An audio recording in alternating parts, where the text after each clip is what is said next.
Welcome, welcome. WhatsApp marketing. Give me a bit of an intro on who you both are and your companies. Hi everyone. My name is Abhishek. We run this company called GoKwik, which is the largest e-commerce enabler out of Asia. And we work with over 15,000 brands globally. These are DTC brands we work with.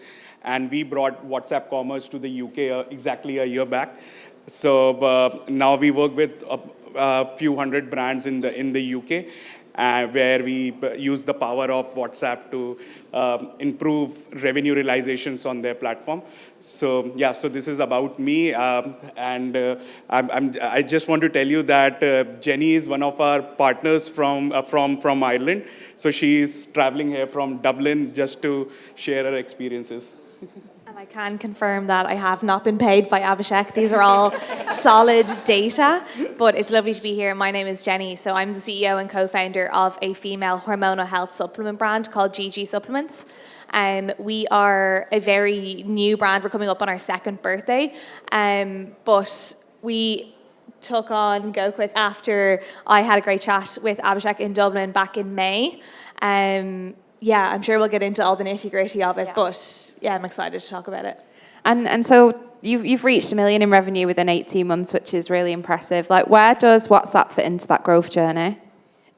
So I think initially we actually look at WhatsApp marketing more on the customer experience side of things rather than the revenue side of things. And I think initially when I spoke with Abhishek, I would have had hesitations because obviously it's a very new medium and channel, and then also hyper aware of that people don't they don't really want to be SMS with deals anymore.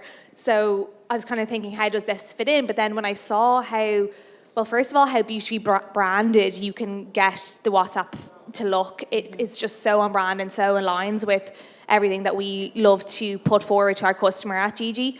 But I think it's so much more than in just sales and discounts. It really is nurturing that customer from that welcome. And the last panel spoke about, how important that onboarding and that experience is. And that's really how we have approached it. So we actually currently only have one flow that is driving revenue. Every other part of the flows are making the customer feel welcome, giving them updates about their orders, making that trust and that community really, really strong. And we are seeing really incredible results from that. Like I said, we only have one flow, which is our abandoned cart, that generates revenue. But we started out at a 20x ROAS on that. So it's incredible. And then the other side of it is that hesitation around me thinking that customers are kind of going to pull back a little bit from this, and we have never leaned in with the hard sell. It's just not what we do. Supplements are obviously very personal. There has to be a lot of trust there. But I was telling Abhishek earlier that on our website, like every other brand, we have that pop-up, get 10% off, join our email list, and that's great. And our conversion on that is really, really strong. So Abhishek's team was saying to me, we need to now capture mobile numbers if we want to start integrating the WhatsApp really at a really strong level. And I suppose I was kind of hesitating to include that data collection on the phone numbers with that pop-up because I was like, people are really going to be like, that's a lot of information. So anyway, we ran an A/B test of as it was, and we knew what the conversion was on that pop-up because it had been running for nearly 2 years. And we added the B test in where it also collected the phone number. That outperformed by 70%. So that was a huge, I suppose, shock to me in that people were actually really willing. Our target audience is that kind of young, 25 to 35, give or take, and they were really happy to give their number. So we obviously just got rid of the pop-up that just had the email, and we take phone numbers automatically. So it's been great. That's amazing. And why do you think it's such a powerful tool and channel for D2C brands compared to those more traditional retention tools? Sure. See, when we started Quick Engage 3.5 years back, we had everything. We had email, SMS, WhatsApp. But over the years, when we started having those thousands of brands, and many of our brands are multi-billion-dollar companies or doing more than 100 million in revenue, we seen a major shift in the last 1 year, that how beautifully they are able to communicate with their customers on WhatsApp. Firstly, because it's the only conversational commerce platform available. So it's a two-way thing where you don't have any restriction on media.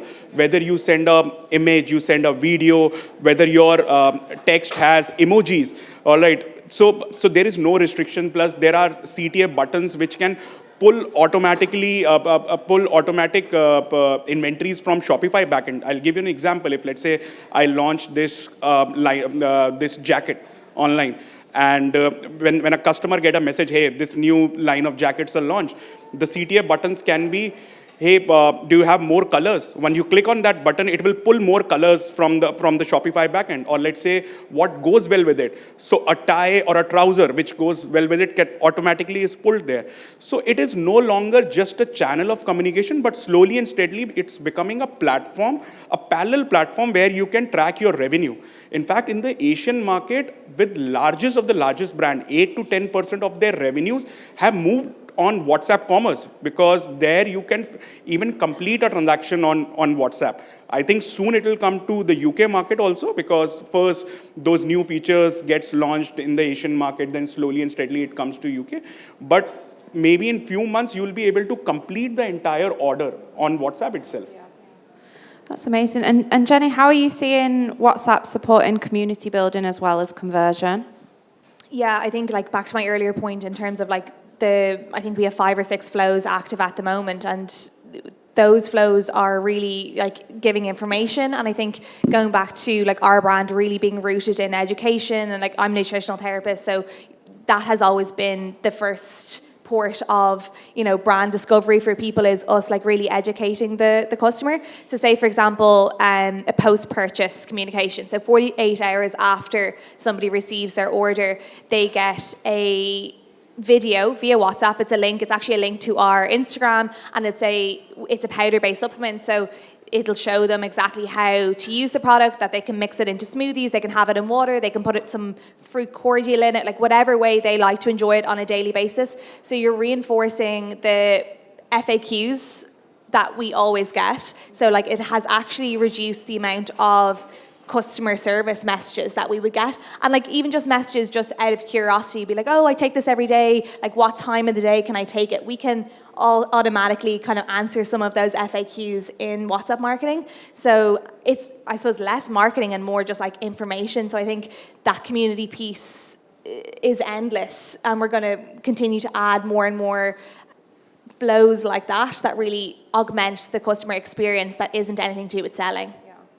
And Abhishek, what are some of the common like pitfalls brands typically face when they're either trying it for the first time, but how do you guys help them avoid that? So we had this share of learning curve because this product is a little mature. So in the early days, we used to see people start treating it as a broadcast channel. They start sending offers to the customers, and then Meta starts restricting those messages.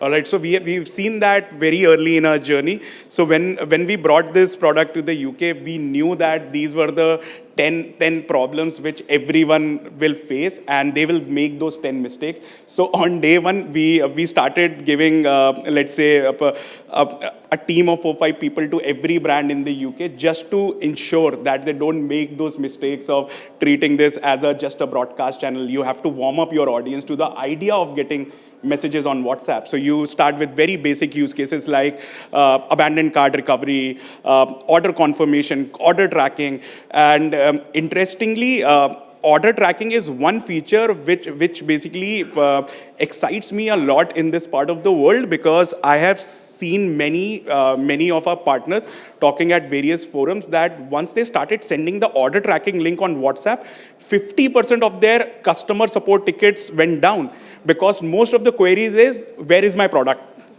And even as a brand, you are sending it on email. Not everyone is checking the email real time. But once you send it on WhatsApp, at least you know that in next 10 minutes, there's a 90% chance that the customer will read the message. So these are some very interesting things which I have seen brands started doing here, and they were getting benefits of it. And how are you helping brands like Gigi measure ROI on WhatsApp compared to like email or SMS?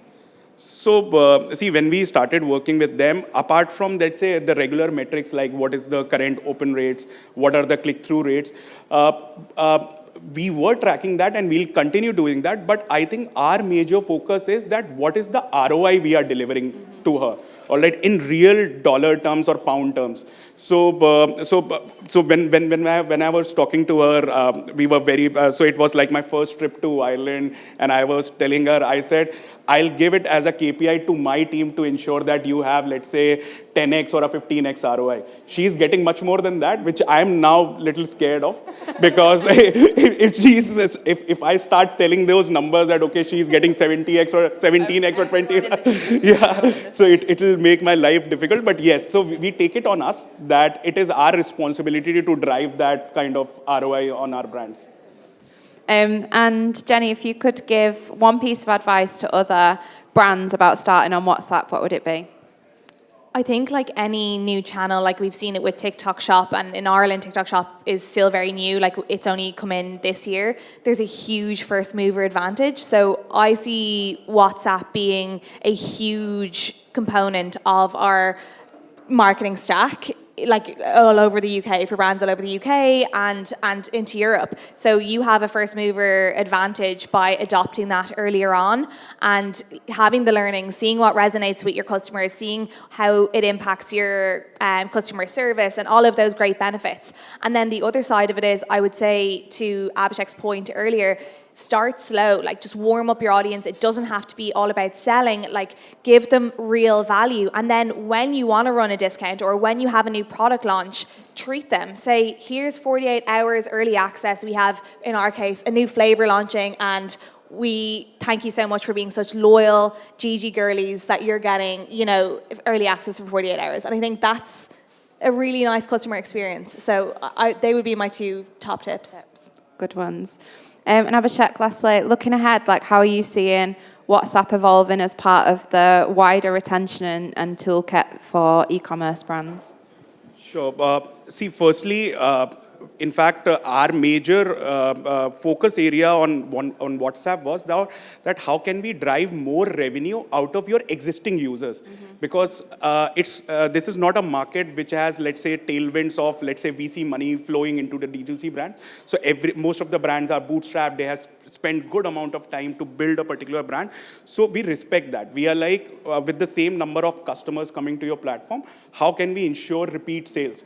And because there is urgency in this channel, that when you send the same communication to a user on email versus WhatsApp, the chances of reading that message is much quicker. So if, let's say, most of your emails are getting read in a week, the chances here that it will be read within the next few minutes or the next few hours. So first is that how can we improve your ARPU? Second is because WhatsApp is owned by Meta, so now very interesting features like getting people from, let's say you are running an ad on Instagram, you click on that ad and the customer can be taken to a chat window on WhatsApp with your brand. So for the first time, you are capturing their contact details from Instagram to WhatsApp. Otherwise, most of the time they just see your ad, they come on the homepage, they browse and they move away. But now, let's say many brands, what they do, they run, let's say, 20% off, click here to join our chat, and on the chat, they get the coupon. So now you have captured their consent, their details, and now you can quickly, you can do an A/B test. You can do your regular ads, but you can also do that. Plus, the same things can be done on Instagram automations. So if you publish a product on your Instagram page, and if, let's say, someone comments there, price please, or let's say, do you have more colors, the answers can be automated there with the same flow. And the same can be done on Instagram DMs. So the connection between Facebook, Instagram, and WhatsApp will be a very big thing, because now Meta has started pushing it a lot, because they know that they have billions of users sitting in Instagram and Meta, and how they can bring them to WhatsApp. So yeah, so slowly and steadily you will start seeing it as a separate channel, like the TikTok shop has evolved. So WhatsApp will be a one-stop shop for, let's say, it will be a commerce platform, no longer just a communication platform. It's very exciting. Yeah. And you've got lots of enthusiasm for it as well. Well, thank you so much, guys. I'm sure, like I said, people are going to be asking all the questions during the next break, but that was brilliant. Thank you for sharing. Thank you. It was a pleasure.